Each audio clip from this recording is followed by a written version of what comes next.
President David Granger, in his message to the nation on Monday in observance of Phagwah, reiterated the call for national unity.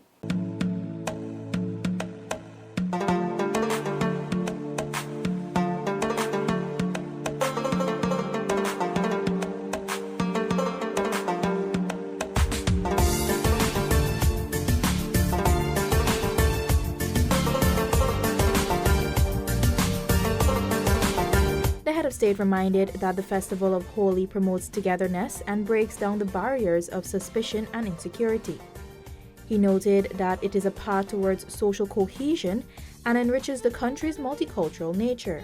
The president stated, and I quote, "I urge all Guyanese, regardless of religion or region of residence, to continue to live in harmony, to eschew hatred, and to contribute to the common good by strengthening social cohesion and heightening national consciousness.